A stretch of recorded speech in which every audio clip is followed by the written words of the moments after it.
चलो यार, word problem से आ जाओ। होपफुली तुम लोग को अभी जो वोकेबलरी पूरी सिखाई है वो कुछ दिमाग में बैठी भी हो। अगर पहले से आती है तो अच्छी बात है, नहीं आती तो खैर अभी कुछ नहीं कर सकते, टाइम के साथ आ जाएगी। देखो, क्वाड्रेटिक में ना वर्ड प्रॉब्लम्स बहुत आते हैं, और ये कम से कम भी 10 से लेके 12 मार्क्स के होते हैं। मतलब समझो एक मेजर सेक्शन है आपका क्वाड्रेटिक्स। 10 से 12 मार्क का अगर वर्ड प्रॉब्लम आ गया तो समझो, अगर तो कॉन्सेप्ट क्लियर नहीं है तो गए आपके वो मार्क्स। ठीक है। और 10 10 से 12 मार्क्स ऐसा नहीं है कि एक ही पार्ट में हो, वो आपके 6 7 पार्ट्स में डिवाइड होते हैं। 5 से 6 पार्ट, 6 से 7 पार्ट, डिफरेंट डिफरेंट पार्ट्स मिला के आपके 10 से 12 मार्क्स बनाते हैं। देखो, वर्ड प्रॉब्लम्स कभी भी हैं, अगर तो उसमें तुम्हें पूरा स्कोर लाना है, 12 में से 12 मार्क्स लाने हैं, 10 में से 10 मार्क्स लाने हैं, कोशिश करो कि आहिस्ता आहिस्ता पढ़ो। कुछ बच्चे होते हैं रीड करते हैं। अच्छा, रीड का क्या मतलब है? वो बोलेंगे, जैसे अगर फॉर एग्जांपल यहाँ पे लिखा हुआ है कि the area of square is double the area of, क्या लिखा हुआ है, एक minute, the area of square is double the area of rectangle. एक बच्चा होगा जो बोलेगा the area of square is double the area of rectangle, find x. ये अभी मैंने क्या किया है, ये मैंने रीड किया है। एक बच्चा होता है जो समझ के करता है। समझ के करने का क्या मतलब है? आहिस्ता आहिस्ता पढ़ेगा। वो बोलेगा the area of square is, उसको पहला कीवर्ड दिखेगा यहाँ पे इज का। इसका क्या मतलब होता है? Is equal to. फिर वो पढ़ेगा double the area of rectangle. उसको दूसरा कीवर्ड क्या दिखेगा? डबल का। डबल का क्या मतलब होता है? Multiply by two. Multiply by two किसका? The area of rectangle. ये चीज होती है। ठीक है। तो तुमने पहला वाला बच्चा नहीं बनना जो कि इसको जल्दी जल्दी पढ़ेगा, the area of square is double the area of rectangle, find x. कुछ भी समझ नहीं आएगा, कोई पार्ट सॉल्व नहीं होगा, 12 में से 0 मार्क्स आएंगे। हमेशा आहिस्ता आहिस्ता पढ़ो, क्वेश्चन की इक्वेशन बनाओ, और फिर अगर कोई डायग्राम गिवन है तो डायग्राम पे आओ। ठीक है। तो यहाँ पे हमें कह रहा है the area of square is double the area of rectangle. एक काम करते हैं, हम एरिया ऑफ स्क्वायर को एस से रिप्रेजेंट कर लेते हैं। ठीक है। और एरिया ऑफ रेक्टेंगल को आर से रिप्रेजेंट कर लेते हैं। तो वो ये कह रहा है कि the area of square is, इसका मतलब है एस इज इक्वल टू, ठीक है, s is equal to double the area. Double का क्या मतलब है? 2 multiplied by area of rectangle. Area of rectangle को हम किससे रिप्रेजेंट कर रहे थे? आर से। तो ये आपकी इक्वेशन बनेगी s is equal to 2 r. पहला काम हो गया। अच्छा देखो, अब एस क्या था? Area of square. ये एरिया ऑफ स्क्वायर कैसे निकालोगे? स्क्वायर का एरिया का फॉर्मूला क्या होता है? स्क्वायर का एरिया का फॉर्मूला होता है लेंथ मल्टीप्लाई बाय लेंथ, यानी इसका एरिया बनेगा एक्स स्क्वायर। ठीक है। और फिर राइट साइड पे जो आपका रेक्टेंगल है, इसका एरिया कैसे निकलता है? Length multiply by width. तो यहाँ नहीं, यहाँ पे अगर हम ये पहले ब्रैकेट को सिंप्लीफाई कर लें तो ये आपका बनेगा 2x+8। तो एक है आपका 2x+8, एक है आपका x-2, इनको क्या करना है? मल्टीप्लाई।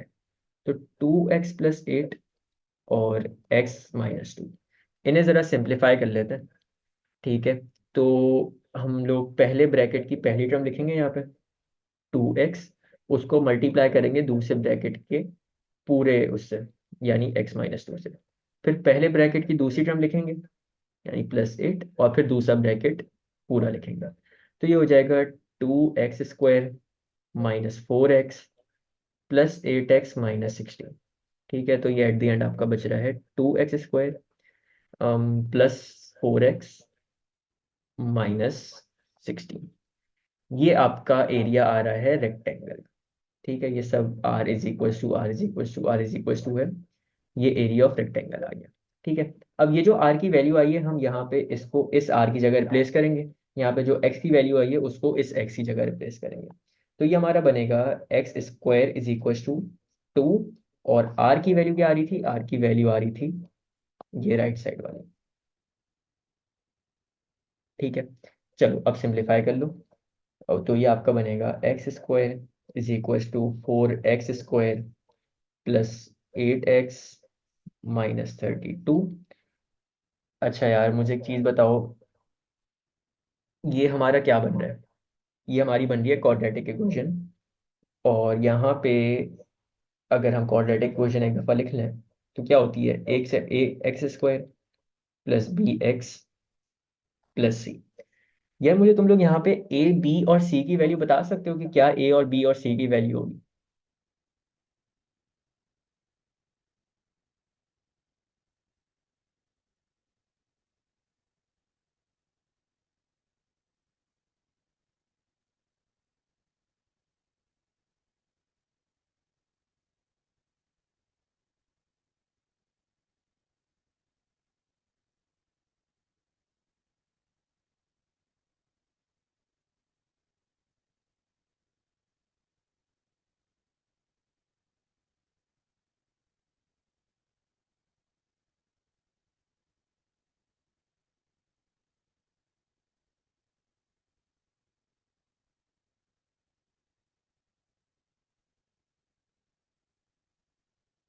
देखो, सबसे पहली चीज यार, ये ना बड़ी बड़ी बहुत बड़ी गलती है। वो ये कि हम लोग, मतलब अगर मैं पहली दफ़ा की बात करूं, तो मेरे दिमाग में जो ए की वैल्यू आएगी वो 4 आएगी, ठीक है। बी की वैल्यू 8 आएगी, और सी की वैल्यू 32 आएगी। या अगर थोड़ा सा अगर मैं और चेंज कर लूँ, तो सी की वैल्यू -32 आएगी। लेकिन ये चीज़ नहीं करनी है। आपको ए, बी और सी की वैल्यूज जब भी आइडेंटिफाई करनी होती हैं जब इक्वल टू जीरो लगा हो। यहाँ तो इक्वल्स टू एक्स स्क्वायर है ना, हम पहले इक्वल्स टू जीरो करेंगे। वो कैसे करेंगे? इस एक्स स्क्वायर को दूसरी साइड पे भेज के। तो ये हो जाएगा इधर यार, अगर एक्स स्क्वायर है पॉजिटिव तो इधर आके 4 से माइनस होगा। तो ये बनेगा 4x² -x² +8x - 32 is equal to zero. ठीक है। अच्छा, अब इस चीज़ पे कंफ्यूज नहीं होना कि हमने इस एक्स स्क्वायर को राइट साइड पे भेजा तो हमें लेफ्ट साइड पे जीरो आना चाहिए था। तो इस चीज़ को लेके परेशान नहीं होने। हमने क्या किया, हमने इस एक्स स्क्वायर को इधर ही भेजा है, ठीक है। लेकिन इक्वल टू जीरो के बाद अगर राइट साइड पे भी लगा दो तो कोई मसला नहीं होता। अब इसको सिंप्लीफाई करो तो ये आपका बनेगा 3x² +8x - 32 is equal to zero. अब ये इक्वल टू जीरो बन गया है ना। अब हम इसको सॉल्व करेंगे ए और बी और सी की वैल्यूज आइडेंटिफाई करके पहले। तो ए की वैल्यू क्या होती है? एक्स स्क्वायर के साथ वाला नंबर यानी 3, ठीक है। बी की वैल्यू क्या होगी? बी की वैल्यू 8 होगी। और सी की वैल्यू क्या होगी? सी की वैल्यू होती है जो विदाउट एक्स वाला नंबर होता है, यानी -32। साइन साथ में लाजमी लगाने हैं, साइन नहीं लगाओगे तो फंस जाओगे, ठीक है। अब इसके आगे तुम लोग जो फॉर्मूला लगाओगे वो लगाओगे, x is equal to -b plus minus under root b² -4ac over 2a। ये वाला फॉर्मूला लगाओगे। और बस एक ये चीज याद रखना कि जब भी ये वाली वैल्यूज इंपुट किया करोगे इस फॉर्मूले में, तो ब्रैकेट लाजमी लगाना है। अगर तुम यहाँ पे बी की वैल्यू लिख रहे हो, बी की वैल्यू 8 है, तो तुम लिखोगे माइनस, ब्रैकेट में फिर 8 लगाओगे। ब्रैकेट के बगैर काम नहीं चलेगा, ब्रैकेट नहीं लगाओगे आंसर गलत आएगा, मार्क्स कट जाएंगे फुल के। ठीक है। तो ये था यार हमारा एक बेसिक काम। अब मैं इसके आगे फॉर्मूला सॉल्व नहीं करवा रहा, क्योंकि हम अभी 2-3 फॉर्मूले पीछे सॉल्व करके आ चुके हैं, ठीक है। ये तुम लोग कर लेना अपने उससे। मैं भी इसके करवाऊंगा फॉर्मूले सॉल्व, लेकिन आगे वाले क्वेश्चंस के। ठीक है, अभी मैं सिर्फ कॉन्सेप्ट दे रहा हूँ कि तुम लोग को वर्ड प्रॉब्लम से थोड़ा अगर डर है किसी को तो वो डर हटे। सिर्फ ये फॉर्मूला यूज करके तुम लोग आंसर निकाल लोगे। ठीक है। एक और क्वेश्चन देखते हैं। और ये क्वेश्चन है, a rectangle has area 12 cm²। एक रेक्टेंगल का एरिया दिया हुआ है कितना? 12 cm²। अच्छा, अब जहां मैंने ये लाइन पढ़ी, the area of rectangle as area this, मेरे दिमाग में एक रेक्टेंगल बनना चाहिए। और वो सिर्फ दिमाग में नहीं, तुम्हारी कॉपी में भी बनना चाहिए इस तरीके से, छोटा सा साइड पे। तो हमने एक रेक्टेंगल बनाया और हमने बोला कि इसका हमें एरिया गिवन है कितना? 12 cm²। ठीक है। अच्छा, फिर क्या कह रहा है? If the length is x + 1 cm and width is x + 3 cm। अच्छा, लेंथ किसकी बात कर रहे हैं? ये रेक्टेंगल की लेंथ और विड्थ की। रेक्टेंगल में देखो, किसी को भी लेंथ कह दो, किसी को भी विड्थ कह दो, कोई फर्क नहीं पड़ता, ठीक है। तो मैं ये बड़ी वाली इसको लेंथ कह रहा हूँ, ये छोटी वाली को मैं विड्थ कह रहा हूँ। तो लेंथ कितनी गिवन है? x + 1। विड्थ कितनी गिवन है? x + 3। ये सारी वो इंफॉर्मेशन है जो कि क्वेश्चन ने मुझे 2 लाइन में दी हुई है, ये मैंने डायग्राम पे बना ली है। देखो, हमेशा याद रखना, एक चीज जो तुम डायग्राम से देख रहे हो और एक चीज जो तुम अपना थ्योरी का पार्ट पढ़ के कर रहे हो, हमेशा आसान डायग्राम है। इंस्टेड के तुम यहाँ पे ये 2 लाइनें पूरी पढ़ो। अब जब तुम ये डायग्राम देखोगे ना, तुम्हें समझ आ जाएगा कि रेक्टेंगल का एरिया इतना है, इसकी लेंथ इतनी है, इसकी विड्थ इतनी है, खत्म कहानी। Calculate the possible values of x. 6 marks. X की पॉसिबल वैल्यूज बतानी है, ठीक है। अच्छा, यार गिवन क्या है? एरिया। एरिया का फॉर्मूला क्या होता है? एरिया अगर रेक्टेंगल निकालना हो, एरिया ऑफ रेक्टेंगल निकालना हो, तो फॉर्मूला होता है लेंथ मल्टीप्लाई बाय विड्थ। ठीक है। एरिया ऑफ रेक्टेंगल कितना गिवन है? 12 इज इक्वल टू लेंथ कितनी गिवन है? x + 1। विड्थ कितनी गिवन है? x + 3।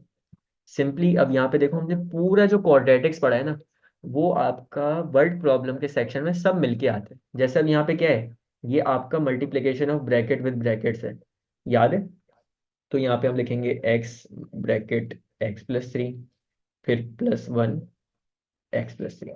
ठीक है। अच्छा, अब यार मैं होप कर रहा हूँ कि तुम लोग को अब ये चीज़ें समझाने की जरूरत नहीं है, ठीक है, क्योंकि हम ये पहले बहुत दफ़ा कर चुके हैं। तो 12 = x² +3x +1x+3। तो ये आपका हो जाएगा 12 = x² + 4x + 3। अगेन इस स्टेप पे आके ओवर एक्साइटेड होने की जरूरत नहीं है कि यहाँ पे तुम a की वैल्यू बोल दो 1, b की वैल्यू बोल दो 4, c की वैल्यू बोल दो 3। क्यों? क्योंकि अभी ये =0 नहीं है। हम इस 12 को दूसरी साइड पे भेजेंगे, तो इधर +12 है, उधर जाके सब्ट्रैक्ट हो जाएगा। तो x² + 4x + 3, इसमें से -12 करना है। -12 = 0। तो एट द एंड आपकी इक्वेशन बनेगी x² + 4x - 9 = 0। अब =0 बन गया है। अब a b और c की वैल्यूज देखोगे। a की वैल्यू क्या है? x² के साथ वाला नंबर। यहाँ तो x² के साथ कोई नंबर ही नहीं है, कोई नंबर नहीं होता तो 1 होता है। तो a की वैल्यू 1 है। b होती है x के साथ वाला नंबर, वो कितना है? 4। और c होती है विदाउट x वाला नंबर, वो कितना है? -9। ठीक है। तो ये हमारा यहाँ पे काम हो गया। अब जब तुमने a b और c की वैल्यूज आइडेंटिफाई कर ली हैं, ये अभी हमने पीछे जो फॉर्मूला लिखा था ना, ये वाला मैं वापस लिख लेता हूँ यहाँ पे, कॉपी। ये वाला फॉर्मूला तुम लगा दोगे। ठीक है। अब देखो, जब फॉर्मूला लगाओगे ना, तो तुम्हारे एक्स के दो आंसर आ रहे होंगे। वो दो आंसर अभी मैं तुम लोगों को बता रहा हूँ, खुद कैलकुलेट करके डायरेक्ट। तो 1 मिनट रुको बस।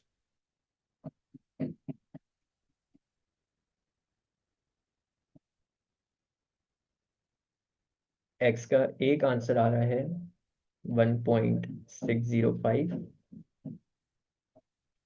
और एक्स का एक आंसर आ रहा है -5.6055।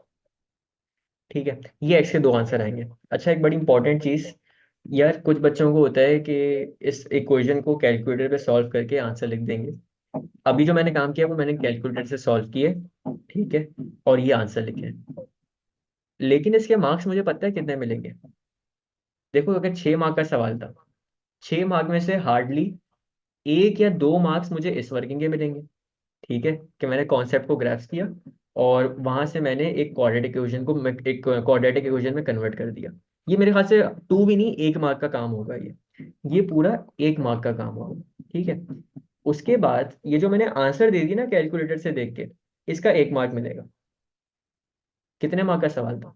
6 मार्क का। 6 मार्क में से 2 मार्क्स मिले, कितने मार्क्स कट गए? 4 मार्क्स। ये 4 मार्क्स क्यों कटे? क्योंकि आपने वर्किंग नहीं की है। यानी जो भी एग्जैक्ट काम मैंने यहाँ पे किया हुआ है ना कॉपी में, तुम लोग की स्क्रीन पे, ये काम अगर तुम लोग करोगे तो तुम लोग को इसमें मिलेंगे 6 में से 2 मार्क्स। क्यों? क्योंकि तुम लोग ने वर्किंग नहीं की है। वर्किंग लाजमी करनी है। देखो, अगर एक चीज को आप, एक चीज की फैसिलिटी है ना, आपको ओवर यूज नहीं करनी, उसको एक्सप्लॉइट नहीं करना। वर्किंग करो। अपना जो फाइनल आंसर आ रहा है ना, वो तुम मैच करो कैलकुलेटर वाले आंसर से। अगर तो तुम्हारा फाइनल आंसर जो कि तुमने इसको इस फॉर्मूले में ये वाली वैल्यूज पुट करने के बाद निकाला है, उसमें से ये आंसर और ये आंसर आपका मैच हो रहा है, तो अच्छी बात है, मतलब सही किया है। लेकिन अगर मैच नहीं हो रहा ना, तो अपनी गलती ढूंढो, क्योंकि ये क्वाड्रेटिक के जो 4 मार्क्स हैं, ये ऐसे मार्क्स हैं कि लाजमी आने चाहिए। ठीक है, इसमें मार्क्स कटवाने की लॉजिक ही नहीं बनती। कैलकुलेटर लाउड होगा, कैलकुलेटर में से आंसर मैच कर लेना अपना। आंसर मैच कर लोगे तो तुम्हारी आसान हो जाएगी, तुम्हें अश्योरिटी मिल जाएगी कि 4 में से 4 मार्क्स मिलने वाले हैं तुम्हें। ठीक है। तो डायरेक्ट काम कभी नहीं करना है, हमेशा वर्किंग करोगे, तब जाके एंड में कैलकुलेटर से चेक करोगे कि तुमने आंसर सही लिखा है या गलत लिखा है। ठीक है। तो यार ये हमारी एक्स की दो वैल्यूज आ गई, एक 1.605 और एक -5.6055। अब इसका फॉलो अप पार्ट।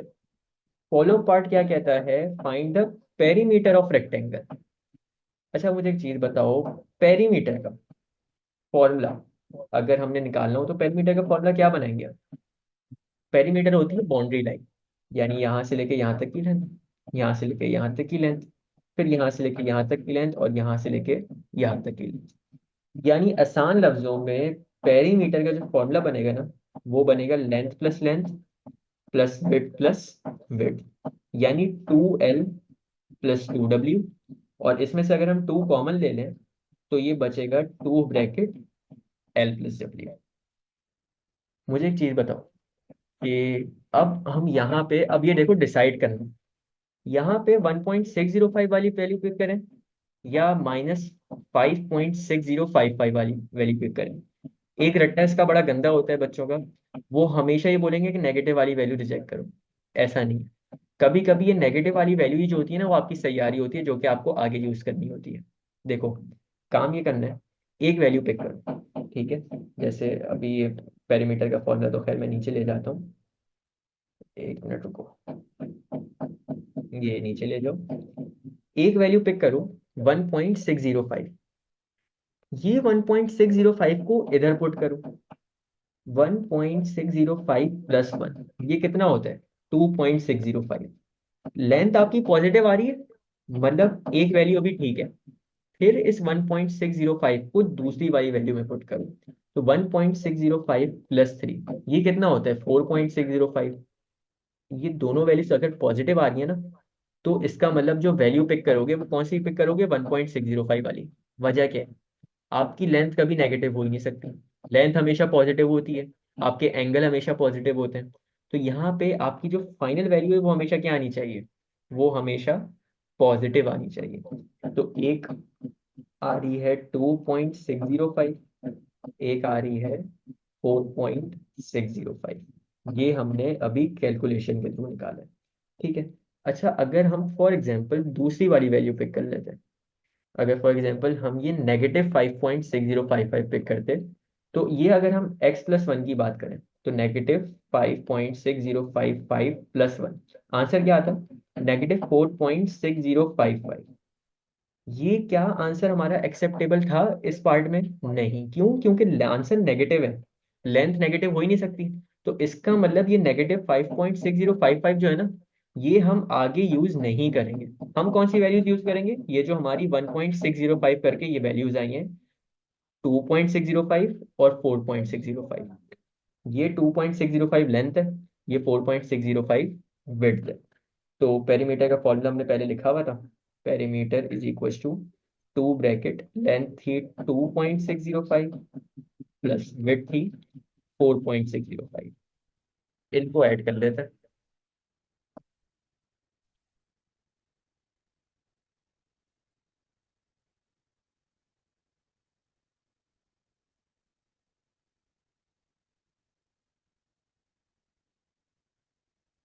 ये आंसर आता है पेरीमीटर का 14.42। ठीक है, ये हमारा यहाँ पे क्वेश्चन सॉल्व होगा। एक और क्वेश्चन देखते हैं, और यहाँ पे हमें कह रहा है the perimeter of rectangle is 80 centimetre, the area of rectangle is a centimetre square. हमें इंफॉर्मेशन क्या दे रहे हैं? रेक्टेंगल है, तो रेक्टेंगल में एक बात बड़ी अंडरस्टूड होती है कि जो लेंथ यहाँ से लेके यहाँ तक की है वही लेंथ यहाँ से लेके यहाँ तक की भी होगी, तो ये भी एक्स है। अच्छा, फिर इसका एरिया भी बता दिया उसने, एरिया जो है ना, ए है। अच्छा, मुझे एक चीज बताओ, एरिया के अलावा और क्या बताया उसने? एरिया के अलावा उसने हमें बताया है पेरीमीटर। पेरीमीटर कितना है? 80 सेंटीमीटर। अच्छा, एक काम करते हैं, दोनों जो चीजें दी हुई हैं हमें, पेरीमीटर और एरिया, इनका फॉर्मूला लिखते हैं। अगर पेरीमीटर की बात करें, अभी अभी हम उसका फॉर्मूला लिख के आए हैं। फॉर्मूला क्या होता है पेरीमीटर रेक्टेंगल का? 2 ब्रैकेट लेंथ प्लस विड्थ, और एरिया का फॉर्मूला होता है लेंथ मल्टीप्लाई बाय विड्थ। ऐसा ही है। अच्छा, मुझे बताओ, हमें एक लेंथ तो दी हुई है, विड्थ हमें नहीं दी हुई, तो हम एक काम करते हैं, विड्थ को हम बोल देते हैं कि विड्थ जो है वो वाई है। अगर ये वाई है तो ये भी वाई होगी, ठीक है। अब मुझे देखो, रिवर्स वर्किंग का कॉन्सेप्ट हम मेंसुरेशन में करके आए। पेरीमीटर की जगह उसकी वैल्यू लिखो। पेरीमीटर कितना था? 80 इज इक्वल टू 2, लेंथ कितनी है? x, विड्थ कितनी है? y, 2 bracket x plus y. Area आपका a था, लेंथ कितनी है? x मल्टीप्लाई बाय विड्थ कितनी है? y। सिंप्लीफाई करो, ये आपका 2 जो है इस पूरे ब्रैकेट के साथ मल्टीप्लाई हो रहा है, इधर जाके 80 के साथ डिवाइड हो जाएगा। 80 divide by 2 is equal to x plus y, ठीक है। तो ये हो जाएगा 2 वन ज़ा 2, 240 ज़ा 80, ये बचेगा 40 is equal to x plus y, और इधर आपका रह जाएगा area is equal to x y. अब देखो, मुझे एक चीज बताओ, एक छोटा सा कॉन्सेप्ट है साइमल्टेनियस इक्वेशंस का। भले एक्स यहाँ पे लिखा हुआ, भले एक्स यहाँ पे लिखा हुआ, हमें पता है जो एक्स की इधर वैल्यू होगी ना वही इधर भी होगी। तो अगर दो चीजों की वैल्यू हमें पता है कि सेम आएंगी ना, तो हम उनको सब्जेक्ट बना के इक्वल टू पुट कर देते हैं। यानी मैं ये कह रहा हूँ आसान लफ्जों में कि अगर x प्लस वाई जो है ये हमारा किसके बराबर है, 40 के, तो यहाँ पे x को सब्जेक्ट बना लो। x को जब सब्जेक्ट बनाओगे, या एक काम करो, x को नहीं, y को सब्जेक्ट बना लेते हैं। y को अगर हम सब्जेक्ट बनाएं तो ये x इधर जाके 40 से सब्ट्रैक्ट होगा। तो ये आपका क्या हो जाएगा, 40 minus x is equal to y, ऐसा ही है। और फिर आपका इधर अगर हम y को सब्जेक्ट बनाएं तो ये हो जाएगा area divided by x is equal to y. अब मुझे बताओ, इधर y और इधर y, हमें पता है दोनों की वैल्यू सेम ही आनी है क्योंकि y क्या है, ये हमारी विड्थ है।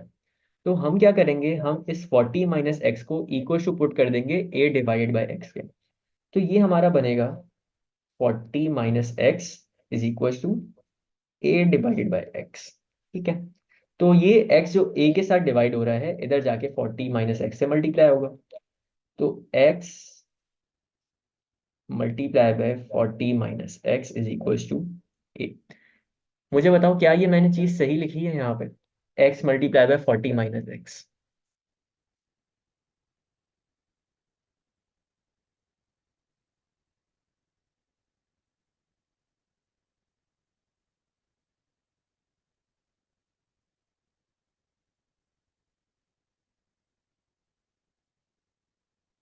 देखो, ये चीज सही नहीं लिखी, क्यों? क्योंकि कभी भी आपकी एक से ज्यादा टर्म हो ना, और आपकी एक टर्म जो कि डिनोमिनेटर से उठ के न्यूमरेटर में आ रही है, तो हम इसको ब्रैकेट में लिखते हैं। तो ये होगा ब्रैकेट के अंदर 40 माइनस एक्स, तो ये बनेगा 40x minus X square is equal to A. एक काम करते हैं, हम इस जो लेफ्ट साइड पे टर्म्स हैं इन्हें राइट साइड पे लाते हैं। क्यों ला रहे हैं? क्योंकि यार हमें एक्स स्क्वायर की कोशिश करते हैं कि जो हमारा एक्स स्क्वायर के साथ साइन है वो पॉजिटिव हो। तो जब ये दूसरी साइड पे जाएगा तो ये बनेगा एक्स स्क्वायर, फिर 40x इस साइड पे पॉजिटिव है, उधर जाके क्या हो जाएगा, नेगेटिव 40x, और a आपका उसी साइड पे है तो ये हो जाएगा plus a is equal to 0। Question जरा देखो, क्वेश्चन क्या कह रहा था, show that x square minus 40x plus a is equal to 0। हमारा आंसर क्या आ रहा है, x square minus 40x plus a is equal to 0। तो ये हमने इसको दिखा दिया, शो, मतलब प्रूविंग का सवाल है। एग्जामिनर ने आपको कुछ इन्फॉर्मेशन दी और उसने बोला कि इस इंफॉर्मेशन को यूज करते हुए मुझे ये दिखा दो कि ये इक्वेशन इस तरह की बनेगी। तो हमने ये एक इस तरह से इक्वेशन बना दी। अच्छा देखो, ये जो अभी मैं तुम लोगों को पार्ट करा रहा हूँ ना, ये वो वाले पार्ट्स करा रहा हूँ जो कि वर्ड प्रॉब्लम से रिलेटेड है। इसके आगे और भी पार्ट्स होते हैं। ये मतलब जो भी हमने काम किया ये 2 से 3 मार्क का होगा। ठीक है, अब इसके आगे वो क्या करेगा, जैसे यहाँ पे ए की वैल्यू नहीं दी हुई थी, वो आगे बोलेगा suppose that the value of A is 80, find the value of X. फिर उसके अगले पार्ट में बोलेगा कि find the perimeter of rectangle, या find the area of rectangle. इस तरह से इंटरलिंक पार्ट होते हैं। मैं भी तुम लोगों को सिर्फ वर्ड प्रॉब्लम वाले करवा रहा हूँ। अभी थोड़े से हम इस पे जब थोड़ी हमारी बेस बैठ जाएगी, फिर हम इसके पूरे फुल फ्लैश पाँच से भर के क्वेश्चंस पे आएंगे। ठीक है, वैसे ये भी 5 से भर के क्वेश्चन है और उसका एक पार्ट है ये। ठीक है, आगे आ जाओ, इस क्वेश्चन को देखते हैं। The rectangle and the square shown in the diagram above have the same area। Keyword देखो, सेम। सेम का क्या मतलब है, सेम का मतलब होता है इक्वल टू। अज्यूम कर लेते हैं कि जो हमारा रेक्टेंगल है उसका एरिया आर है, और जो हमारा स्क्वायर है उसका एरिया एस है। तो अभी जो हमने पहली लाइन पढ़ी है, हम इस लाइन से क्या बोल सकते हैं, हम इस लाइन को यूज करते हुए ये बोल सकते हैं कि जो एरिया रेक्टेंगल का है वही एरिया मेरा स्क्वायर का है, यानी r is equal to s. Part 1 में कह रहा है show that this equation, 2 mark का सवाल है। एग्जामिनर ने कुछ इंफॉर्मेशन दी है, उस इंफॉर्मेशन को यूज करते हुए हमने ये इक्वेशन बनानी है। ठीक है यार, देखो सबसे पहले वो हमें क्या करना पड़ेगा, हमें रेक्टेंगल और स्क्वायर दोनों का एरिया निकालना पड़ेगा। तो रेक्टेंगल का अगर एरिया निकालना है तो इसको यही जगह बना लेते हैं, आर यहाँ लिख लेते हैं। एरिया ऑफ रेक्टेंगल का फॉर्मूला होता है लेंथ मल्टीप्लाई बाय विड्थ। तो लेंथ है हमारी 3x, विड्थ है हमारी 2x-1। तो ये बनेगा 3 × 2 = 6x² -3x। ठीक है, ये हमने एरिया निकाल लिया रेक्टेंगल का। और अगर एरिया ऑफ स्क्वायर निकालना है तो वो हमें पता है क्या होता है, वो हमारा सिंपली लेंथ L² होता है। ठीक है, तो लेंथ है हमारी 2x+3 का होल स्क्वायर। अच्छा देखो, बड़ी इंपॉर्टेंट चीज वो ये कि अब ये हमारा क्या बन रहा है यहाँ पे, ये हमारी एल्जेब्रिक आइडेंटिटी बन रही है। और एल्जेब्रिक आइडेंटिटी कौन सी वाली, एल्जेब्रिक आइडेंटिटी a+b का होल स्क्वायर, ये बराबर होता है a² + b² + 2ab के। तो हम जो है इस स्क्वायर, इस ब्रैकेट को किस तरह से ओपन करेंगे, इस एल्जेब्रिक आइडेंटिटी के थ्रू। इसको हम ये नहीं करेंगे कि हम इस पे स्क्वायर 2x पे लगाएं, ये हो जाएगा 4x², ये स्क्वायर 3 पे लगाएं, ये हो जाएगा +3, ये आंसर दे दो। नहीं, ये चीज़ नहीं है, ये गलत है। इस आइडेंटिटी के थ्रू खोलेंगे। ठीक है, तो आइडेंटिटी को यूज करना मैं तुम लोगों को पहले बताया हुआ है, तो मैं इसका डायरेक्ट आंसर लिख रहा हूँ यहाँ पे। ठीक है, अगर किसी कोई मसला हो तो मुझे चैट में बता देना, मैं एक्सप्लेन कर दूंगा। तो ये बन जाएगा 4x² + 12x + 9। ठीक है, ये हमने दोनों के एरिया निकाल लिए। 6x² -3x रेक्टेंगल का आ रहा है, और 4x² + 12x + 9 स्क्वायर का आ रहा है। अगेन स्क्वायर का ये आंसर किस तरह से आया यार, हमने आइडेंटिटी लगाई है फैक्टराइजेशन में, जो हमारी परफेक्ट सॉरी फैक्टराइजेशन कह रहा हूँ, एक्सपेंशन में जो हमारी कंप्लीटिंग द स्क्वायर की आइडेंटिटीज होती हैं, ये राइट साइड पे मैंने लिख भी दी है। तो दोनों के एरिया आ गए, इनको हम इक्वल टू पुट कर देंगे। तो एरिया ऑफ रेक्टेंगल कितना था, एरिया ऑफ रेक्टेंगल था हमारा 6x² -3x area of square कितना आया है, 4x² + 12x + 9। अब इसको बस सिंप्लीफाई करना है। तो ये आपकी पूरी जो राइट साइड है इक्वेशन की, इसको लेफ्ट साइड पे शिफ्ट कर देते हैं। ये आपकी हो जाएगी 6x² -4x², फिर -3x -12x, और फिर -9 = 0। तो 6x² -4x² ये होता है 2x², -3x -12x ये होता है -15x, -9 = 0। पहला पार्ट देखते हैं, पहला पार्ट क्या कह रहा था। Part 1, show that 2x² -15x -9 = 0। हमारा आंसर क्या आ रहा है, 2x² -15x -9 = 0। ठीक है, ये पहला पार्ट सॉल्व हो गया। अच्छा, एक और कॉमन गलती, अब बच्चे ने क्योंकि रटा हुआ होता है ना कि जहां पे =0 दिखे वहां पे a की वैल्यू लिखो, b की वैल्यू लिखो, c की वैल्यू लिखो, और क्वाड्रेटिक वो पूरा जो तुम्हारा फॉर्मूला है वो लगा दो। ये पार्ट 1 में नहीं करना, तुम्हें कोई मार्क नहीं मिलेगा, 2 मार्क का है, सिर्फ 2 ही मार्क मिलेंगे, एक्स्ट्रा काम करने का कोई मार्क नहीं मिलता। क्योंकि उसने सिर्फ किया, ये क्या है, उसने कहा है शो दैट, उसने ये नहीं बोला कि सॉल्व करो। ये हमेशा सेकंड पार्ट होता है आपका। देखो उससे पार्ट 2 क्या कह रहा है, solve the equation 2x² -15x -9 = 0। Same ऊपर वाली इक्वेशन है, इसको सॉल्व करना है। अच्छा, एक चीज और वो ये कि ये देखो कितने मार्क का है, 4 मार्क का। 4 मार्क कभी भी सॉल्व लिखा हुआ हो और 4 मार्क का सवाल हो, तो हम क्या करते हैं, तो हम क्वाड्रेटिक फॉर्मूला लगाते हैं। शो ऑल योर वर्किंग्स, उसने हाईलाइट करके बोला है, show all your working, calculator से सॉल्व नहीं करना है, show all your working and give your answer correct to 2 decimal places. दूसरा हमारा जो पॉइंट हमें बताता है वो होता है 2 डेसिमल प्लेसेस, या जितनी भी डेसिमल प्लेसेस लिखी हुई हूँ, एक 4 मार्क्स और सर्टेन डेसिमल प्लेसेस, ये दोनों इंडिकेटर होते हैं कि आपने क्वाड्रेटिक फॉर्मूला यूज करना है। अब यहाँ पे हम क्वाड्रेटिक फॉर्मूला यूज करेंगे। ठीक है, अच्छा एक और चीज वो ये कि देखो, अब जैसे फॉर एग्जांपल तुमसे पहले पार्ट में प्रूव नहीं हुआ, ठीक है, तुम ये इक्वेशन नहीं ला पाए क्योंकि तुम्हारा मेंसुरेशन वीक था, तुम्हें रेक्टेंगल का एरिया नहीं आता था, ठीक है, या तुम्हारा क्वाड्रेटिक का चैप्टर वीक था, तुमने इसका आंसर गलत निकाल लिया और ये तुमसे पहला पार्ट नहीं हुआ। कोई मसला नहीं है, 2 मार्क का था, 2 मार्क में से 0 मिलेंगे। लेकिन इसके चक्कर में आगे वाले पार्ट नहीं छोड़ा है। आगे वाला पार्ट ऊपर से रिलेटेड नहीं है। देखो क्या है, सॉल्व उसने इक्वेशन दी हुई है, सिर्फ सॉल्व करना है, ऊपर से कोई इसका ताल्लुक नहीं होता। तो ये लाम लाजमी करना है, इंस्टेड के पैनिक हो जाओ कि तुमसे प्रूव नहीं हो रहा और आगे के 12 मार्क्स खराब कर दो, ये काम बिल्कुल नहीं करना है। ठीक है, तो खैर, अब ये था हमारा पार्ट 1।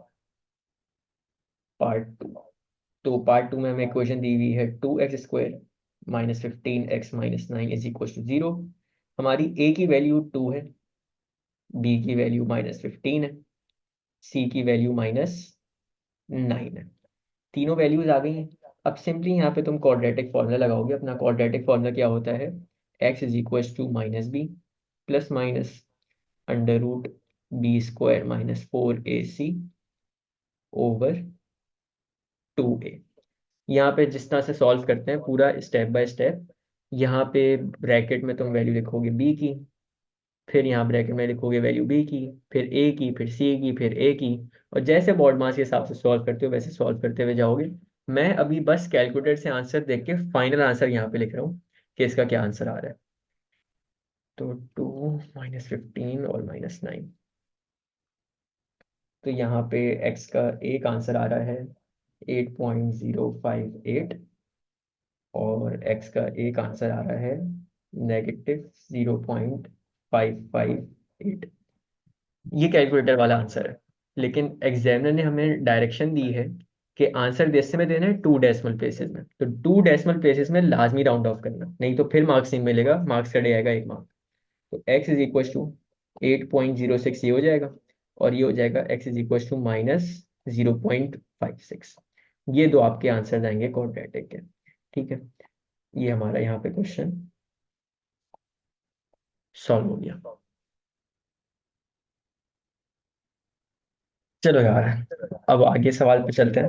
अच्छा, ये ऐसा सवाल है जो कि प्योरली आपका पास पेपर में से निकला हुआ है, और इसकी अगर मैं डिफिकल्टी रेट करूं तो सेकंड पे आना चाहिए, मतलब सेकंड मोस्ट डिफिकल्ट क्वेश्चन नहीं, मतलब डिफिकल्टी लेवल के हिसाब से सेकंड पे आएगा, क्योंकि एक नया कॉन्सेप्ट है। और ज़रा सॉल्व करके देखते हैं इसको। ABCD and PQRS are rectangles.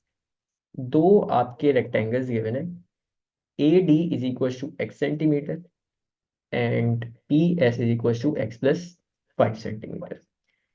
Each rectangle has an area of 17 centimeter square.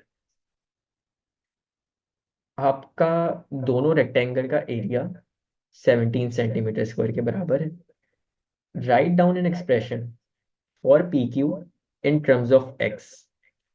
PQ का एक्सप्रेशन बताना है, यानी यहाँ से लेके यहाँ तक की लेंथ बतानी है। इस ट्राइंगल का एरिया हमें गिवन है, और वो कितना है? 17। तो एरिया का फॉर्मूला अगर हम लगाएं, रेक्टेंगल का एरिया का फॉर्मूला क्या होता है? Length multiply by breath. तो लेंथ, हमें एरिया गिवन है 17, लेंथ आपकी x + 5 रख लेते हैं, और ब्रेथ को हम रख लेते हैं PQ, जो हमने ढूंढनी है। PQ को सब्जेक्ट बनाओगे तो ये हो जाएगा 17 डिवाइडेड बाय x + 5 = PQ। ये पहला पार्ट था आसान तरीन, सिर्फ PQ की वैल्यू बतानी थी इन टर्म्स ऑफ x, वो हमने बता दी 17/x + 5। ठीक है, चलो। अच्छा, आगे सवाल पे चलने से पहले, जस्ट इन केस अगर हमें इस ट्राइंगल का एरिया ढूंढना होता तो क्या करते हैं? हमें एरिया गिवन है 17, और ये साइड अगर ढूंढनी होती BA या CD, तो हमें पता है कि इस रेक्टेंगल का एरिया कितना है? 17। तो एरिया का फॉर्मूला क्या होता है? एरिया का फॉर्मूला होता है लेंथ मल्टीप्लाई बाय विड्थ। तो एरिया 17 है, लेंथ कितनी गिवन है? x। विड्थ को हम बोल देते हैं BA। ठीक है, तो अगर BA की लेंथ निकालनी है तो ये हो जाएगा 17/x = BA। जो BA की लेंथ होगी वही आपकी CD की लेंथ होगी, तो मैं यहाँ पे लिख रहा हूँ 17/x। ठीक है, तो ये चीज होती है। अगर इस रेक्टेंगल का निकालना होता तो वो भी इसी सेम तरीके से निकालते। अब आ जाओ मेन पास पेपर का टिपिकल पार्ट। देखो, पास पेपर जब भी आपके पास वर्ड प्रॉब्लम कहेंगे ना क्वाड्रेटिक्स के, 3 केसेस होते हैं। अभी तक हमने जितनी चीजें की हैं वो ज्यादातर कॉन्सेप्ट बिठाने के लिए थी, अब जो चीज हम करने जा रहे हैं वो पास पेपर में जिस तरह से सवाल आते हैं उस तरह पे हम बात करें। देखो 3 केसेस होंगे। कभी भी वो आपको इक्वेशन बनवाएगा ना वर्ड प्रॉब्लम्स के थ्रू। पहला केस है कि दो चीजें आपस में ऐड हो रही होंगी, यानी दो चीजों का सम होगा। ठीक है, अब मैंने तुम लोगों को सम वाले कीवर्ड्स बता दिए थे अभी वोकेबलरी जब हमने पढ़ी। सेकंड चीज आपकी होती है दो चीजों का डिफरेंस निकलवाएगा। डिफरेंस के मैंने तुम लोग को कीवर्ड्स पढ़ा दिए थे। थर्ड चीज आपकी होती है दो चीजें आपस में इक्वल्स हो, यानी उसका भी आपको कीवर्ड आता है। इन 3 केसेस के अलावा कोई केस नहीं आ सकता। यही 3 केस होंगे। अगर इसके अलावा कोई केस हुआ ना तो वो छोटा मोटा होता है, जैसा कि अभी हमने क्वेश्चन देखे ना। वो एरिया फॉर्मूला लगा देगा, पेरीमीटर पूछ लेगा, वो मेंसुरेशन में आता है। ठीक है, लेकिन ये 3 मेन पार्ट्स हैं।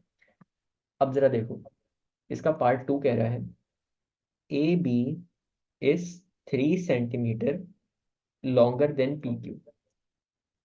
उसने आपको बोला है कि ए बी की जो लेंथ है ना वो 3 सेंटीमीटर ज्यादा है पी क्यू से। कंपैरिजन की बात कर रहे हैं। ठीक है, लॉन्गर का क्या मतलब होता है? लॉन्गर का मतलब होता है ऐड करना। ठीक है, लेकिन मुझे बताओ, क्या मैं यहाँ पे अगर इसको एक और पर्सपेक्टिव से देखूं तो क्या मैं यहाँ पे ये कह सकता हूँ कि ये ए बी और पी क्यू के बीच का डिफरेंस 3 है? क्या मैं कह सकता हूँ? क्योंकि देखो, अगर पी क्यू की लेंथ लेट से एक नंबर बोल देते हैं 10 है। ठीक है, पी क्यू की लेंथ 10 है। तो हमें ए बी के बारे में वो क्या बोल रहा है? ए बी जो है 3 सेंटीमीटर ज्यादा है पी क्यू से। तो हम ए बी पे क्या बोलेंगे? ए बी की लेंथ 13 है। तो इन दोनों का बेसिकली डिफरेंस आएगा ना। 13 और 10 का डिफरेंस कितना होगा? 3। तो मैं इसको क्या बोलूंगा कि ए बी और पी क्यू का डिफरेंस जो है 3 है। अच्छा, मुझे बताओ, डिफरेंस का फॉर्मूला, डिफरेंस का फॉर्मूला क्या होता है? बिगर वैल्यू माइनस स्मॉलर वैल्यू, ऐसा ही है। अच्छा, अब हमें कैसे पता चलेगा कि पी क्यू बड़ी है या ए बी? तो देखो, उसने क्वेश्चन में तुम्हें बता तो दिया A B is 3 centimetre longer than P Q. तो ए बी की जो लेंथ है ना वो हम पहले लिखेंगे। ठीक है, क्योंकि बड़ी है। माइनस स्मॉलर वैल्यू कौन सी है? पी क्यू की। और इसका आंसर किसके बराबर है? 3 के। ठीक है, देखो, बड़ी इंपॉर्टेंट चीज है, इस तरह का सवाल पहली दफा कर रहे हैं। 3 टाइप के क्वेश्चन होते हैं, या तो डिफरेंस होगा, या सम होगा, या इक्वल्स टू होगा। इन 3 चीजों के अलावा कुछ नहीं होता। ये सवाल डिफरेंस का है। क्यों? क्योंकि हम यहाँ पे क्या बोलेंगे कि ए बी और पी क्यू में कितना डिफरेंस है? 3 का। डिफरेंस का फॉर्मूला क्या होता है? बिगर वैल्यू माइनस स्मॉलर वैल्यू। बिगर वैल्यू कैसे आइडेंटिफाई की? देखो, अगर यहाँ पे किसी को कोई और तरीका आता है ना बिगर वैल्यू आइडेंटिफाई करने का, उसको निकाल दो दिमाग से। ये वाला फॉर्मूला, ये वाला मेथड याद करो। बिगर वैल्यू कैसे निकलेगी? ये वाली लाइन पढ़ के। ये वाली लाइन क्या बोल रही है? A B is 3 centimetre longer. A B वाली बड़ी वैल्यू, तो हमने उसको पहले लिखा। माइनस स्मॉलर वैल्यू थी पी क्यू की। और इन दोनों का डिफरेंस किसके बराबर था? 3 के। अब सिंपली यार, ए बी की वैल्यू क्या आ रही थी? ए बी की वैल्यू अभी हमने निकाली थी तुक्के से, और वो आंसर आता 17/x। ठीक है, ए बी की वैल्यू थी 17/x माइनस पी क्यू की लेंथ अभी हमने देखी क्या आ रही थी? 17/x+5 = 3। ये आपका पहला मरहला सॉल्व हो गया, जिसमें हमने सिर्फ और सिर्फ इक्वेशन आइडेंटिफाई करनी थी और फिर उसमें वैल्यूज इनपुट करनी थी। अच्छा, अब बात आती है दो फ्रैक्शंस अगर आपस में ऐड या सब्ट्रैक्ट हो रहे हो तो उनका एलसीएम लेना होता है। मतलब क्या है? आसान लफ्जों में नीचे वाला डिनोमिनेटर सेव करना होता है। यहाँ पे x है, यहाँ पे x+5 है। तो एक काम करते हैं, यहाँ पे +5 लगा देते हैं। और हमारा मैथ्स में एक लॉ है कि नीचे अगर हम अपनी मर्जी से लगा रहे हैं तो ऊपर भी लगा देंगे। तो यहाँ पे हमारा इधर भी x+5 हो गया, इधर भी x+5 हो गया। या मुझे ये बताओ, क्या अभी जो मैंने चीज़ की है, कौन कौन इस पे एग्री करता है कि मैंने गलत की है, और कौन कौन इस पे एग्री करता है कि मैंने चीज़ सही की है? सब जवाब दिया करो यार, तुम लोग सोते रहते हो, मज़ा नहीं आता।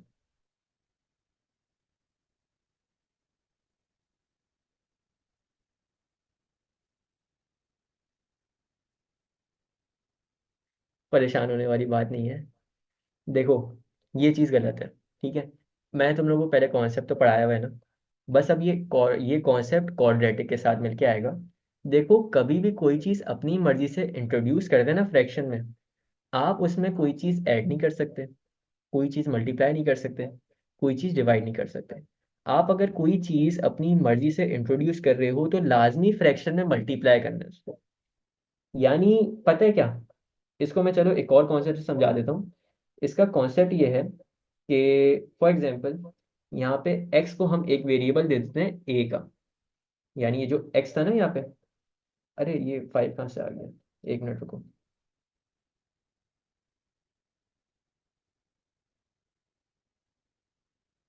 ये था हमारा फ्रैक्शन। तो ये जो x है ना हमारा लेफ्ट साइड वाले फ्रैक्शन में, इस फ्रैक्शन को नाम दे देते हैं a का, और x+5 को नाम दे देते हैं b का। तो अब यहाँ पे हम पता है क्या लिख सकते हैं, 17/a - 17/, x+5 की जगह क्या लिखेंगे, b = 3। अभी सिर्फ समझा रहा हूँ, कोई इस पे परेशान होने वाली बात नहीं है। तो देखो a अलग है, b अलग है। तो हम क्या करेंगे कॉन्सेप्चुअली, इस a को मल्टीप्लाई बाय b करेंगे, इस 17 को मल्टीप्लाई बाय b करेंगे, इस b को मल्टीप्लाई बाय a करेंगे, इस 17 को मल्टीप्लाई बाय a करेंगे। तो आसान लफ्जों में, अब ये a और b को हटा के जरा सोचो उसको। a और b तो सिर्फ समझाने के लिए था ना, a और b को हटा के सोचो। इस 17/x को हम मल्टीप्लाई करेंगे x+5 नीचे, और ऊपर भी x+5। फिर -17/x+5, इस पूरे को मल्टीप्लाई करेंगे x से, और ऊपर भी मल्टीप्लाई करेंगे x से। गया, मुझे बताओ अभी जो हमने यहाँ तक काम किया है इसमें किसी को तो कोई मसला नहीं है, चैट पे बता दो। अगर समझ आती है सबको तो फिर मैं आगे चलता हूँ।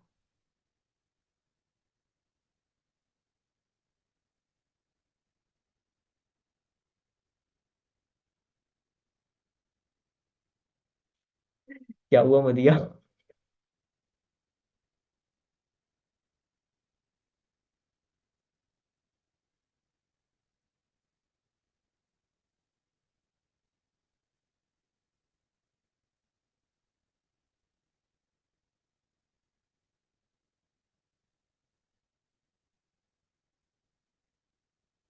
अच्छा देखो यार, इसको ना ए और बी वाले कॉन्सेप्ट से ही कर लो। जैसे ये हमारा फ्रैक्शन था, हमने क्या बोला, 17 के नीचे जो x है, हम इस x को a बोलेंगे, और दूसरे 17 के नीचे जो आपका x+5 है, इसको हम b बोलेंगे। तो ये आपका नया फ्रैक्शन बनेगा 17/a - 17/b = 3। एक वेरिएबल को तो डील करना आता है ना, हम यहाँ पे क्या करेंगे, a को मल्टीप्लाई बाय b करेंगे।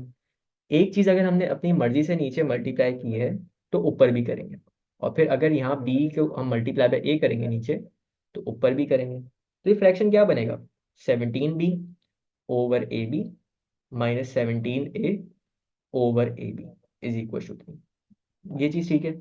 अब यहाँ पे सिंपली जो b और a की वैल्यूज थी ना, एक्चुअल वैल्यूज, जिनकी जगह हमने a और b लिखा था, वो वापस पुट कर दो। तो b की वैल्यू क्या है, b की वैल्यू थी x+5, नीचे a की वैल्यू थी क्या, x, और b की वैल्यू थी x+5। फिर -17, a की वैल्यू क्या थी, x, और नीचे ए बी की value again x bracket x+5 हो जाएगी = 3। इस कॉन्सेप्ट से भी कर सकते हो कि अगर तुम्हें नीचे डिनोमिनेटर में क्वाड्रेटिक्स दिखे, क्वाड्रेटिक्स नहीं, अगर अलजेब्रा दिखे, यानी आपका एक वेरिएबल एक जगह x लिखा हुआ, एक जगह x+5 लिखा हुआ, या कोई भी x के साथ y के साथ कोई भी वेरिएबल हो, उसके साथ ऐड या सब्ट्रैक्ट कुछ हो रहा हो, तो जब तक ऐड या सब्ट्रैक्ट हो रहा होता है ना, तो समझो ये पूरी चीज, ये एप्पल है और ये एक्स पूरा बनाना है। एप्पल और बनाना को कभी तुम मिला नहीं सकते। मिलाने के लिए क्या करना पड़ेगा, इसको पूरा पूरा एक वेरिएबल देना पड़ेगा, यानी x+5 को एक वेरिएबल दे दो a, x को एक वेरिएबल दे दो b, और फिर इसको a से मल्टीप्लाई करो, इसको a से करो, इसको b से करो, इसको b से करो। तो इस कॉन्सेप्ट से आसानी हो जाएगी। ठीक है, पहला क्वेश्चन है, मुझे पता है पहली दफा में कुछ बच्चे फंसते हैं इस पर, लेकिन मसला नहीं है, आहिस्ता आहिस्ता ये समझ आ जाएगा। ठीक है, अब आ जाओ उसकी बॉड मास करते हैं। तो ये बनेगा 17x+17 5 कितना होता है, 65 नहीं, कितना होता है देख लेते हैं, 85। तो 17x+85 over x² + 5x - 17x over x² + 5x = 3। देखो अब डिनोमिनेटर सेम हो गया, इधर भी x² + 5x है, इधर भी x² + 5x है। हम यहाँ पे एक ही दफा लिख देंगे डिनोमिनेटर को। तो 17x+85। हमेशा एक चीज याद रख लो, जब भी आप दो फ्रैक्शंस को मिला रहे हो और बीच में माइनस का साइन, तो माइनस के बाद ना दूसरा वाला फ्रैक्शन का न्यूमरेटर ब्रैकेट के अंदर लिखना है, तो ये हो जाएगा 17x/3 x² + 5x = 3। ठीक है, अब आगे चलते हैं। एक मिनट रुको, मैं जगह बना लूँ यहाँ पे।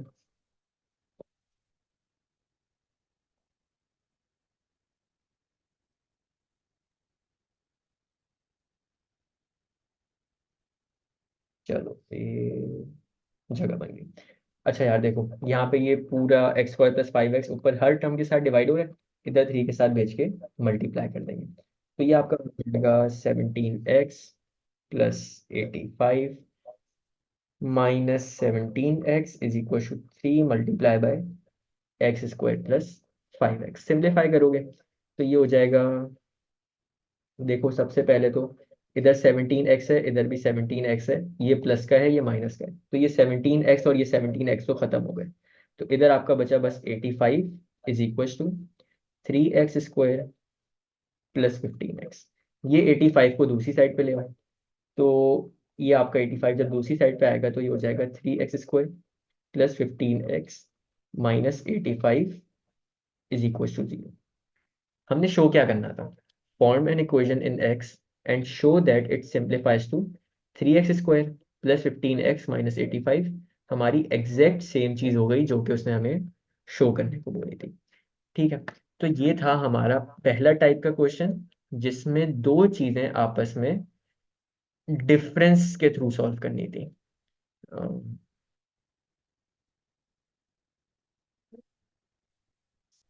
अच्छा देखो, तुम्हारा जो आंसर आ रहा है ना, तुम्हारा ये आंसर आ रहा है ना, 3x² + 15x - 85, और इसके नीचे आपका आ रहा है x + 5 = 0। तो देखो जब ये डिनोमिनेटर आपका दूसरी साइड पे भेजोगे ना, इक्वल टू के पास, तो ये खत्म हो जाएगा पूरा डिनोमिनेटर, जीरो से कुछ भी मल्टीप्लाई करो जीरो हो जाता है, तो एट दी एंड बस यही न्यूमरेटर रह जाएगा। ठीक है,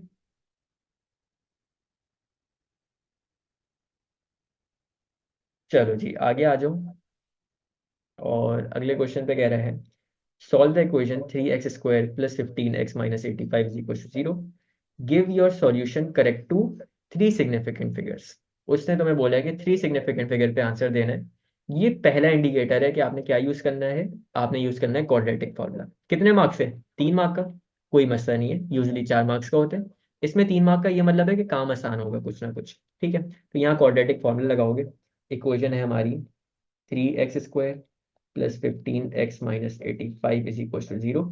तो ए की वैल्यू आपकी 3 है, बी की वैल्यू आपकी 15 है, और सी की वैल्यू आपकी -85 है। क्वाड्रेटिक फॉर्मूला होता है हमारा x = -b + -b² - 4ac/2a। इसको तुम लोग सॉल्व कर लेना। अच्छा होपफुली यार तुम लोग को ये पता हो कि मैं सॉल्व क्यों नहीं करवा रहा, क्योंकि ये बहुत टाइम कंज्यूमिंग होता है। अगर हम हर क्वेश्चन का ये क्वाड्रेटिक फॉर्मूला सॉल्व करने बैठे, तो ये तो हमारा फिर 2 हफ्तों में भी चैप्टर खत्म नहीं हो पाएगा। ठीक है, तो ये तुम लोग सॉल्व कर लेना अपनी उससे, मैं तुम लोग को आंसर्स बता देता हूँ क्या आंसर आ रहे हैं इसके। तो ए की वैल्यू थी 3, बी की 15 -85। तो यहाँ पे x की एक वैल्यू आ रही है आपकी 3.3807, और x की एक वैल्यू आ रही है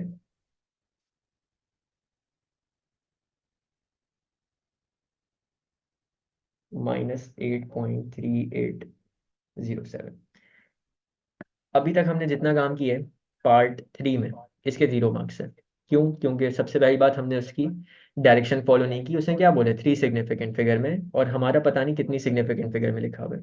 तो जब इसको 3 सिग्निफिकेंट फिगर में कन्वर्ट करेंगे तो ये हो जाएगा x = 3.38। ठीक है, और ये राइट साइड वाला हो जाएगा x = -8.38। ये 3 सिग्निफिकेंट फिगर्स हो गई। ये यहाँ पे आंसर लिख देना, 3.38 -8.38। आंसर लिखने का 1 मार्क होगा, 2 मार्क जब मिलेंगे जब तुम लोग इसकी वर्किंग करोगे। ठीक है, तो पार्ट 3 हमारा सॉल्व हो गया। पार्ट 4 कह रहा है, find the perimeter of rectangle P Q R S. Rectangle P Q R S कौन सा है? Rectangle P Q R S ये वाला है। अच्छा, अब हमारी एक्स की दो वैल्यूज आ रही थी, कौन सी लोगे? अब देखो मैं तुम लोग कॉन्सेप्ट तो बता दिए कि आपकी ज़रूरी नहीं है कि हमेशा पॉजिटिव वाली वैल्यू पिक हो, कभी कभी नेगेटिव वाली भी पिक होती है। तो हम क्या करते हैं, दोनों वैल्यूज को ऊपर पुट करके देखते हैं।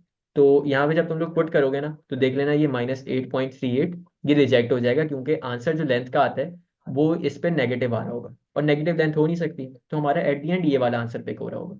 ठीक है, 3.38 वाला। तो इधर हम लोग कर लेते हैं 3.38 + 5, ये हो जाएगा 8.38, और क्यू की वैल्यू थी 17/(x+5)। तो अगर हम यहाँ पे 3.38 पुट कर दें तो PQ इज इक्वल टू 17/3.38 + 5। तो ये आपका कितना बनेगा, 17/8.38। और 8.38 को अगर हम डिवाइड करें तो आंसर क्या आना चाहिए, 17/8.38।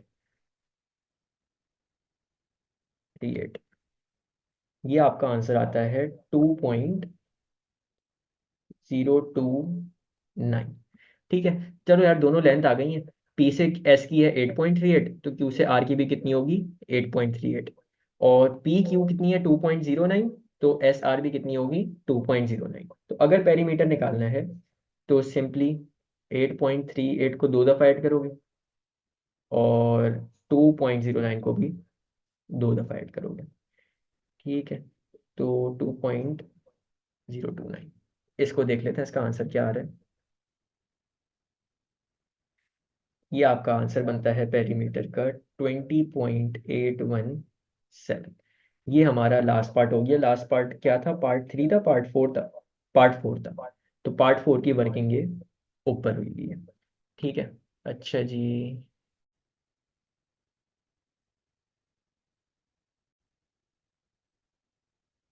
अच्छा यार, आगे क्वेश्चन पे आ जाओ।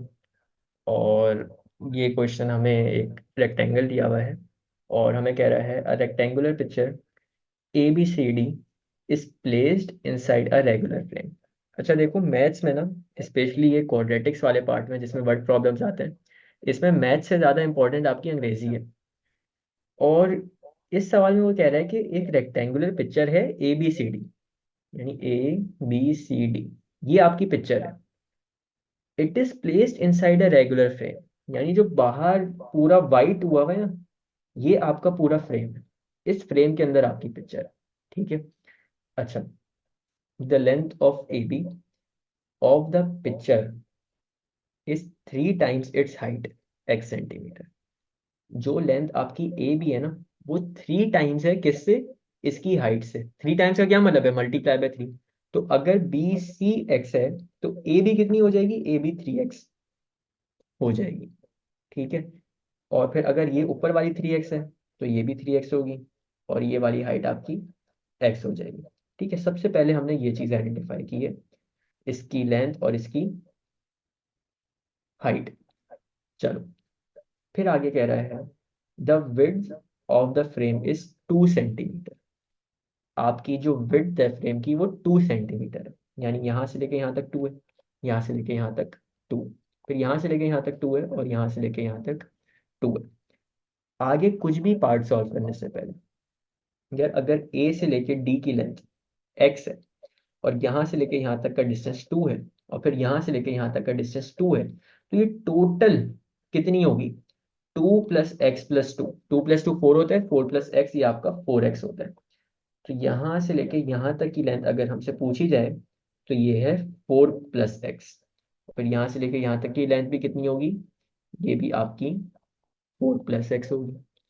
फिर दूसरी चीज, अगर D से लेके C तक की लेंथ आपके पास 3x है, यहाँ से लेके यहाँ तक की लेंथ 2 है, यहाँ से लेके यहाँ तक की लेंथ 2 है, तो ये टोटल लेंथ कितनी हो जाएगी, 2 + 3x + 2। 2 + 2 4 होता है, 4 + 3x हो जाएगी यहाँ से यहाँ तक की लेंथ। तो 4 + 3x, और ऊपर भी आपका हो जाएगा 4 + 3x। ठीक है। तो ये चीजें अभी हमने शुरू की सिर्फ 2 लाइनें पढ़ के आइडेंटिफाई की हैं, इसकी लेंथ हाइट वगैरह सब चीजें।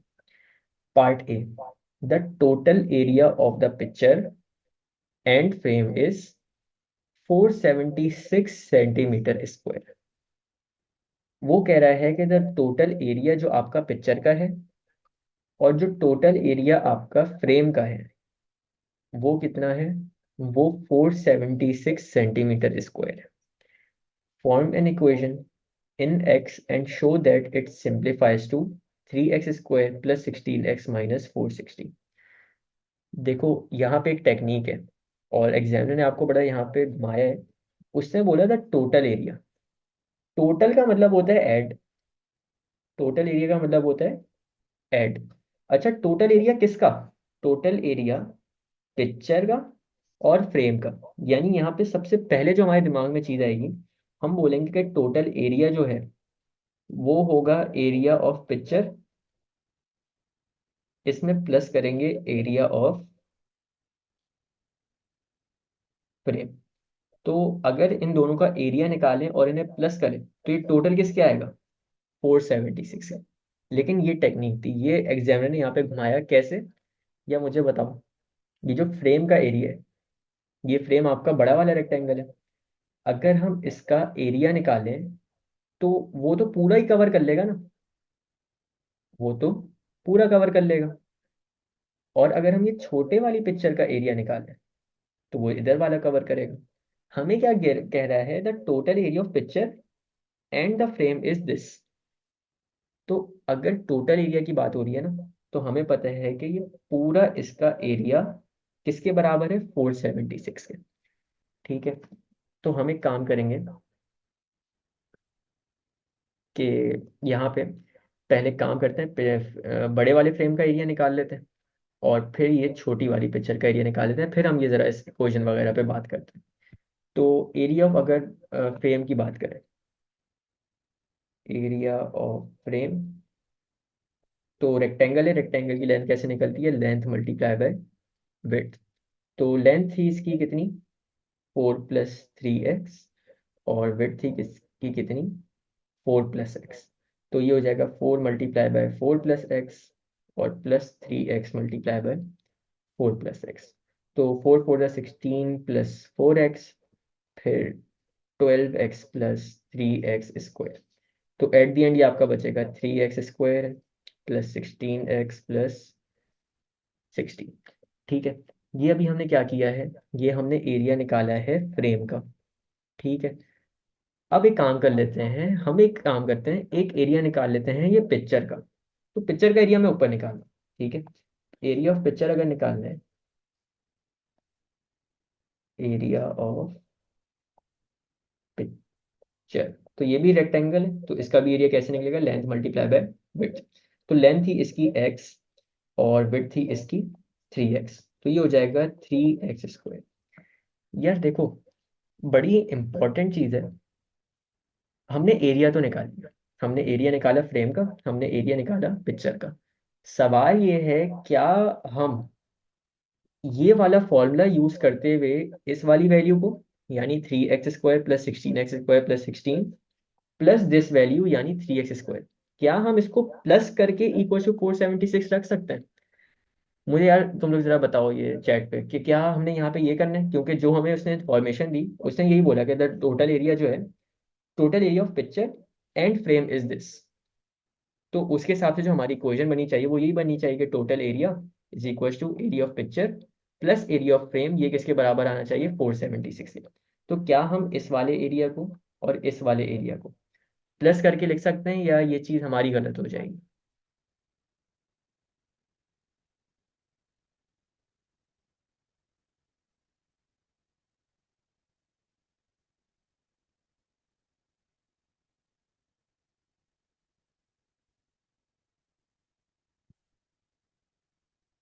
देखो, ये चीज़ ना हमारी गलत होगी अगर हम इनको प्लस करके लिखें। वजह ये देखो, जब उसने बोला ना कि एरिया ऑफ फ्रेम, तो वो पूरा इसकी बात कर रहा है, यानी इस पूरी फिगर की बात कर रहा है। तो उसने हमें यही तो बताया कि इस पूरी फिगर का एरिया किसके बराबर है? 476 के। तो अगर हम ये करें कि इस फ्रेम का एरिया और इस पिक्चर का एरिया प्लस करें, तो पता है क्या होगा? एक तो ये बड़े वाले रेक्टेंगल का एरिया आएगा, और फिर एक ये छोटे वाले रेक्टेंगल का एरिया आएगा। ये तो हमें चाहिए ही नहीं ना। हमें तो उसने बोला है कि हमारा जो टोटल एरिया है वो किसके बराबर है? 476। तो हम यहाँ पे प्लस नहीं कर सकते, ये जो हमारा फॉर्मूला यहाँ लिखा हुआ है ना, ये फॉर्मूला हमारा गलत है। हम इस वाली इक्वेशन को इस वाली इक्वेशन को इक्वल टू पुट करेंगे किसके, 476 के। ठीक है, तो ये हो जाएगा 3x² plus 16x plus 16 is equal to 476। 476 इधर जाके सब्ट्रैक्ट होगा, तो 3x² plus 16x plus 16 minus 476 is equal to 0। ये एट द एंड आपका बचेगा 3x² plus 16x minus plus minus minus, ये हो जाएगा 460 इज इक्वल टू 0। ये हमारा मोस्ट सिंप्लीफाइड आंसर है। इसको कंपेयर करो, एग्जामिनर ने क्या बोला था, form an equation in x and show that it simplifies to 3x² plus 16x minus 460 is equal to 0। हमारा आंसर भी क्या है, 3x² plus 16x minus 460 is equal to 0। तो ये चीज़ होती है। ऑल्दो एग्जामिनर जो इन्फॉर्मेशन दी थी उसके हिसाब से ये क्वेश्चन बनी थी, लेकिन कहीं कहीं ट्रिक्स भी होती हैं, तो उसके लिए भी तुम लोगों ने गौर से करना है। अगर तो ये डिफरेंट चीज़ें होती हैं, यानी आपका एक फ्रेम अलग रखा हुआ होता और पिक्चर आपकी फ्रेम में नहीं बल्कि अलग रखी हुई होती। ठीक है, यानी मैं क्या बोल रहा हूँ, फ्रेम अलग है और फ्रेम में पिक्चर नहीं लगी हुई, पिक्चर अलग से बाहर रखी हुई है। तो अगर फिर वो उसका एरिया बोलते हैं ना 476, तो ये वाला तुम लगाते हैं। लेकिन यहाँ पे भाई फ्रेम के अंदर ही पिक्चर है, तो हम फिर यहाँ पे प्लस नहीं करते हैं दोनों का एरिया। ये चीज होती है। ठीक है, अब आगे कह रहा है solve the equation 3x² plus 16x minus 460। ये आई थिंक 4 मार्क का सवाल था या 3 मार्क का सवाल था। अगर 4 मार्क का सवाल होता तो क्वाड्रेटिक फॉर्मूला लगा दो, 3 मार्क का है तो मिडिल टर्म ब्रेकिंग लगा दो। अभी यहाँ पे मैं तुम लोग को वैल्यूज बताता हूँ ए बी और सी की। इक्वेशन क्या है हमारी, dx² plus 16x minus 460 is equal to 0। 1 minute मैंने पहले लिख दिया। तो यहाँ पे हम सिंपली ए की, बी की और सी की वैल्यूज लिख लेते हैं। ए की वैल्यू है 3, बी की वैल्यू है 16, सी की वैल्यू है माइनस 460। फॉर्मूला हमारा होता है x is equal to minus b plus minus under root b² minus 4ac over 2a। ठीक है, अब इसको तुम लोग पुट कर लेना फॉर्मूले में, मैं फाइनल आंसर बता रहा हूँ तुम लोगों को, मुझे 1 मिनट दो।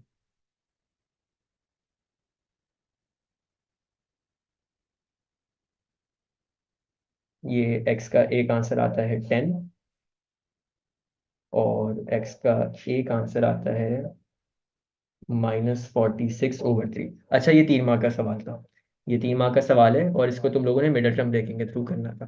ठीक है, तो ये एक्स से हमारे 2 आंसर आ जाएंगे यहाँ पे, और ये क्वेश्चन यहाँ पे हमारा खत्म हो गया।